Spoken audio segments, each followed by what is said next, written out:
Hi, the Potter here. Whew, it's been a day. I'm going to tell you what happened Sunday afternoon.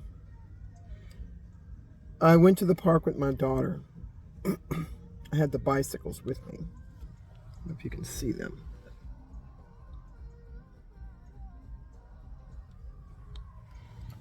She has a bike and I have a bike. And I brought the dog with me also. And as we were going down the trail and all this and having fun, I had a phone call from one of the mothers of the church.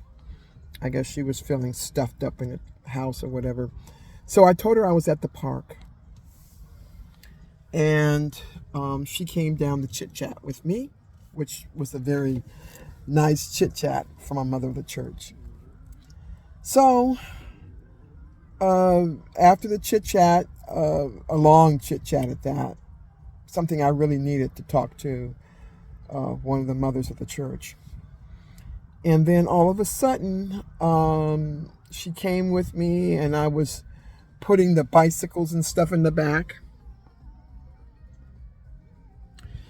And I had my dog with me and I had to put her in the seat and have her strapped down and all that. And I was going to go back up north to go home. And it was getting dark. It was coming up on 5, going up on 6 o'clock. And then, the sun was wasn't going to go down, but it was, it's time to go.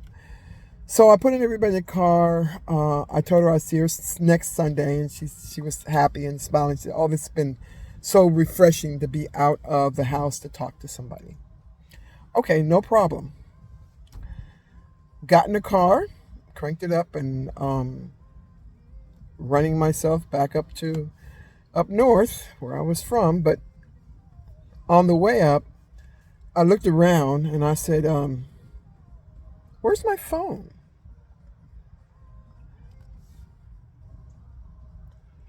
Where is my phone?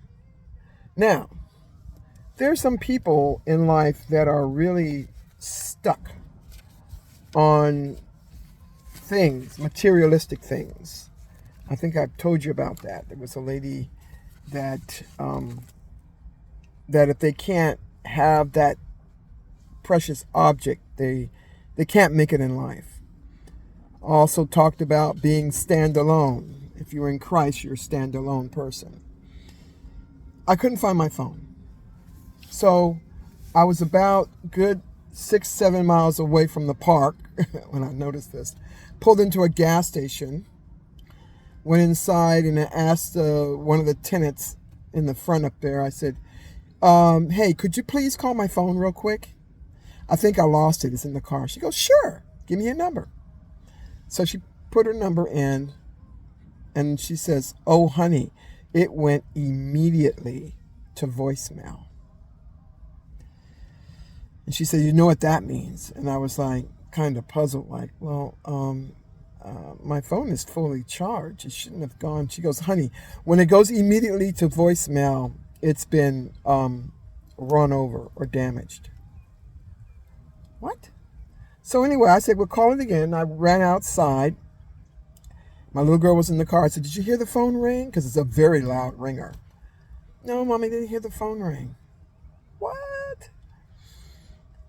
Are you kidding? So I jumped in the car real quick and ran all the way back to the park. Isn't that something? I turned the car around and went back. Now, at this time, it was getting dusk outside. The long shadows on the ground. And here I'm driving really fast to get myself back up to the top. And I did. I got into the park. Park doesn't close. It's one of those parks that stay open 24/7. I went back and I slowly went down trying to retrace where I had driven. Went to the parking lot. I think there was like 2 cars sitting out there because they're watching the sunset. Got out and then all of a sudden it's starting to get dark. So anyway, I got out, had a flashlight, and I'm walking all over the park. I had a little flashlight, this one here. And I was walking over the park, looking on the ground to see if I smashed it. Even if you smash it, you can still pull the SIM card out of it or whatever, and you can still, get the pictures. And I didn't see anything. Walked all the way around the trash cans, everything, everywhere. I went to the playground, looked that way, coming up, nothing. Then it got really dark. Okay. Lord have mercy. So I got back in the car and I slowly inched my way out of the park. Looking on the ground, making sure that I don't see my phone. Lord have mercy. Got on the freeway because that's the way I came. And as I got on the ramp, I'm looking over from side to side to see if I see a phone tossed to the side or something. And the cars, when I got onto the ramp, of course, they're going like over 55 miles per hour. So there's no way I can just slow down and take my time and look. Anyway, as I was going down, I felt this contentment over me, like a calm, a real calm. Now, mind you, that doesn't really happen to me because when I lose stuff, I get very upset when I lose things. But a calm came over me. And it says, that's okay. The Lord says, I heard the little voice says, well, you can get your other phone. And my other, you always got two sitting on the side of you. Your phone! That's the expensive phone.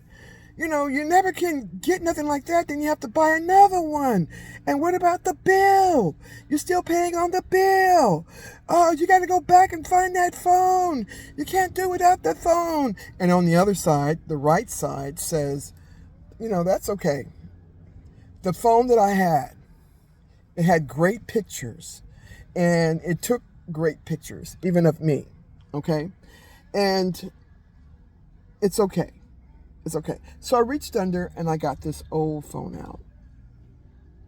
It's my old Samsung 7. And it always says, I don't know if you can see that, I'll bless the Lord at all times.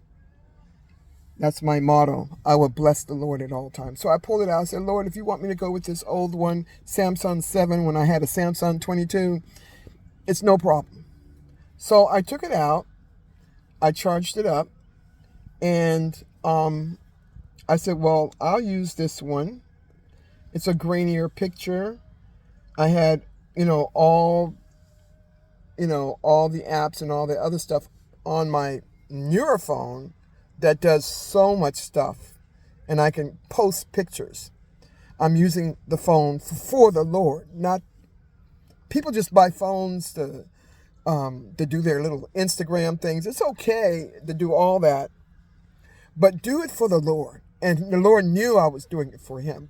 But this is fine. I said, that's all right. And I was content.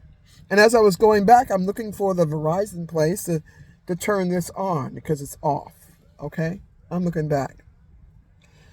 I said, well, I can't find it. It probably slid off the top. It's probably toasted. It has a real little funky case to it. It probably got ran over, really, really big time.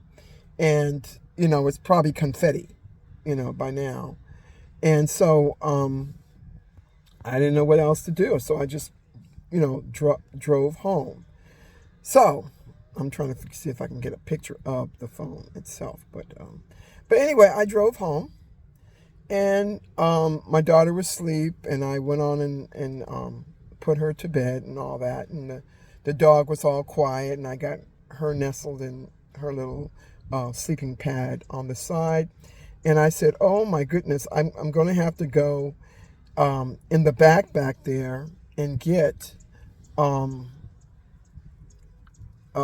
got to get my snacks out the car. I had in my, I have a cooler in the back. It's a red cooler back there. I have to get the snacks out. So I went out to the thing. Now, mind you, it's dark outside now. It's dark. And it's about 8:45. Went out, opened the door.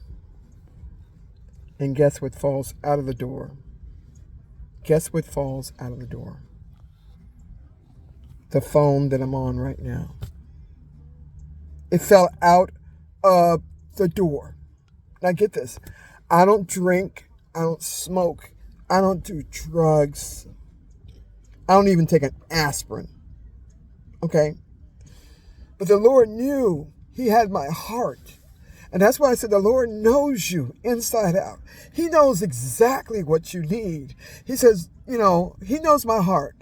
I don't want the phone just to, do stupid stuff on it. It's a tool to get and try to save people's lives.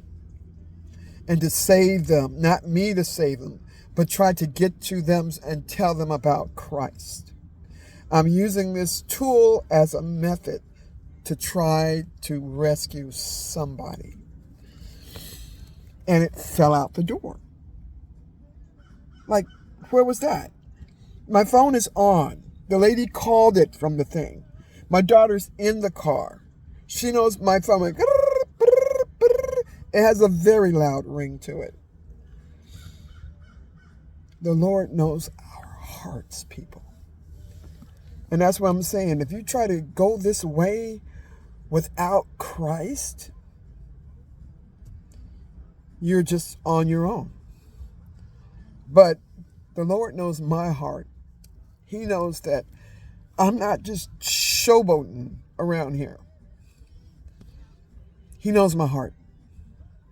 And He knows us before we were born. And I went through a whole laundry list of what God knows about us. He knows everything. So He knows that I needed this. And it's like He dropped it in the seat. And He says, D, you need this. It was a trial. Sometimes the Lord will put us through trials and tribulations without telling us.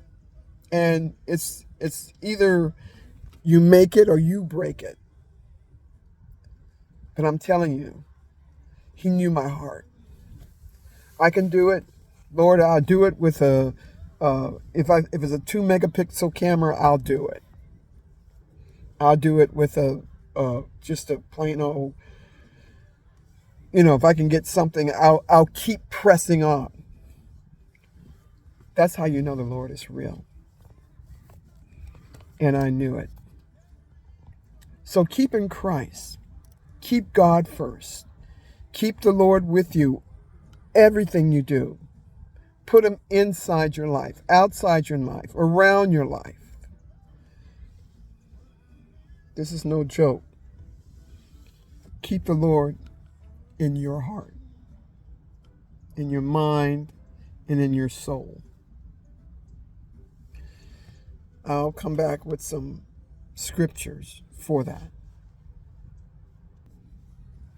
And always remember also Proverbs 3, 5, and 6. Trust in the Lord with all thine heart, all your heart, and lean not into your own understandings. In all your ways, not some of the ways, a little bit of the ways, partial of the ways, in all your ways, acknowledge Him, and He shall direct your path. Departer, out. There's so many more miracles to come the Lord has done for me.